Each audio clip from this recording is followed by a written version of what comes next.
예, 여야 대선 후보 경쟁이 갈수록 뜨거워지고 있습니다. 일단은 여당의 이재명, 야당의 윤석열 후보가 앞서가는 양상입니다만 아직은 판단을 유보하고 있는 국민들이 많은 것 같습니다. 특히 국민의힘 최재형 후보에 대해서는 현 정부 감사원장에서 사실상 곧바로 야당의 예비 후보가 됐기 때문에 여러 가지 논란도 아직은 있습니다. 오늘은 스튜디오에서 최 후보를 직접 인터뷰하도록 하겠습니다. 자, 어서 오십시오. 네, 예, 정치하신 지가 오래되지 않았는데 아직은 정치인이라는 타이틀이 좀 어색하시죠? 어떻습니까?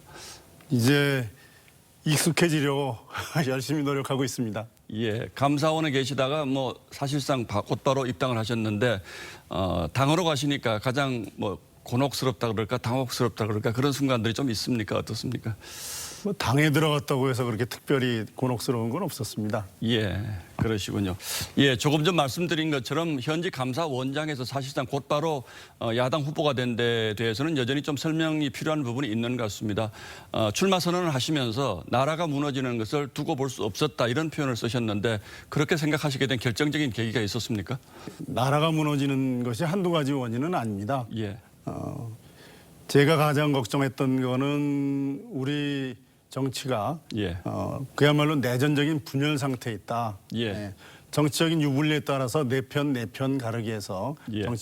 우리나라의 정치가 너무 분열돼 있다는 게 걱정이 됐고요. 예, 여러 가지 매표성 정책으로 국가의 재정이 매우 위태로운 지경에 이른 것도 제가 보았고요. 예, 그리고 이념에 치우친 정책 때문에 예. 서민들과 젊은이들이 삶이 무너지는 걸 보았습니다. 예. 국방이나 안보에 대한 국민들의 불안도 많이 있고요. 이런 것들이 제가 나라가 무너진다라고 생각하게 된 원인입니다. 감사원장으로 계실 때 원전 감사 문제는 아무래도 다시 한번 좀 질문을 드려야 할 것 같은데 당시에 무슨 문제가 있었는지 짤막하게 좀 설명을 해 주시죠. 원래 산업부나 한수원의 입장은 그래도 돌리는 게 경제성이 아무래도 있으니 예, 조금이라도 좀 더 돌리는 쪽으로 이를 추진하고 있었는데 예, 대통령께서 월성 1호기는 언제 폐쇄하냐 이 한 말씀하신 이후에 예, 그 기조가 확 바뀌었습니다. 예.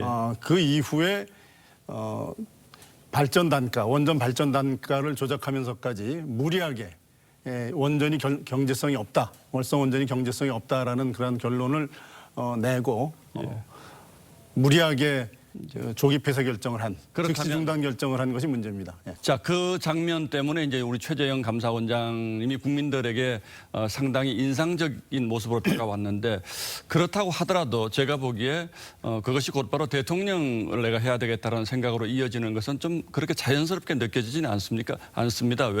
왜 대통령이 돼야 되겠다고 생각을 하신 겁니까? 월성 1호기 감사를 할 때만 해도 예. 오히려 저는 정부가 흔들더라도 우리 감사원의 독립성을 지켜야 되기 때문에 끝까지 남아야 된다라는 생각을 했습니다. 예. 근데 그 이후에 제가 감사원장을 그만둘 무렵 아는 지인이 저에게 이런 말을 했습니다. 법과 원칙이 무너지고 있는 대한민국 정치에 그래도 바른 정치가 무엇인지 누군가는 보여줘야 되지 않느냐. 예. 그래야지 국민이 희망을 가져야 되지 않겠느냐. 예. 그래서 제가 그 길을 가려고 나왔습니다. 자, 그런데 뭐 지적도 받으셨고 본인 스스로도 준비가 지금은 좀 부족하다라는 말씀을 하셨는데 이 준비가 부족하지만 그럼에도 불구하고 이제 바른 정치를 해야 되기 때문에 대통령이 되시겠다. 이렇게 지금 말씀을 하시는 것 같은데 대통령이라는 자리는 사실은 굉장히 중요한 자리 아니겠습니까? 그렇습니다. 예, 가능하시겠습니까? 대통령이 해야 될 일 중에 가장 중요한 거는 예. 세세한 정책을 자세히 아는 것보다 더 중요한 거는 정말 실력 있는 인재를 예. 적재적소에 배치해서 국가의 능력을 극대화해서 국가를 잘 이끌어 나가는 것이 중요하다고 생각합니다. 그 뭐 여러 후보가 있습니다만 아무래도 이제 정치권으로 오게 된 배경 때문에 윤석열 후보와 비교를 하는 분들이 많은데 뭐 어려우시겠습니다만 윤 후보와 비교하면 본인은 어떤 부분에 강점이 있다고 보시는지요? 윤석열 후보는 결단력 있으시고 또 지난 연말 이후에 그 보수 야권의 지지를 홀로 이끌어 오신 그러한 중요한 역할을 하신 분이죠. 예. 저는 우선 우리나라의 정치 상황 이렇게 복잡하게 만든 과거의 정치사회와 관련해서 어떤 정치적인 빚이 없는 사람입니다. 예. 그렇기 때문에 국민적인 통합을 이루어낼 수 있는 그런 위치에 있다. 이런 점이 윤석열 후보와 저를 비교할 수 있는 한 점이 되지 않을까 예. 이렇게 생각합니다. 자, 이제 출마 선언을 하시면서 이제 애국심 부분을 많이 강조를 하시고요. 또 가족 모임에서 애국가 부르는 모습 이제 이 부분은 논란이 좀 있었죠.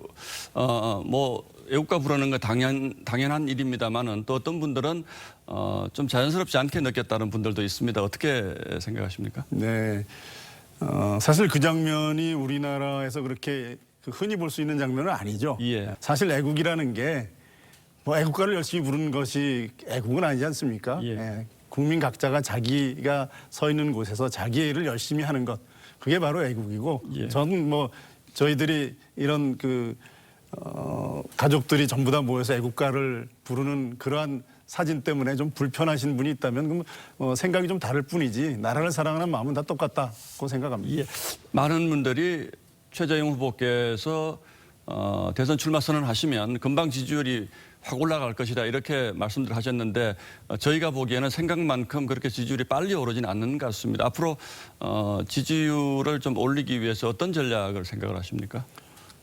감사원에 대해서 국민들이 이해가 높지 않아서 예. 제가 어떤 일을 했는지에 대한 인지도가 그렇게 높지 않은 건 사실이고요. 예. 앞으로 뭐 제가 할 일은 국민들께서 정말 필요하고 원하는 정책들을 내어놓고 예. 또 국민들께서 제가 지금까지 살아온 저희 삶의 모습이나 예.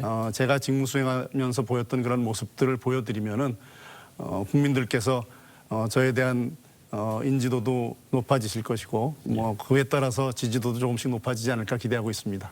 예, 알겠습니다. 이제 뭐 막 시작한 상황이니까 저희도 앞으로 계속 좀 지켜보도록 하겠습니다. 예, 감사합니다. 오늘 말씀.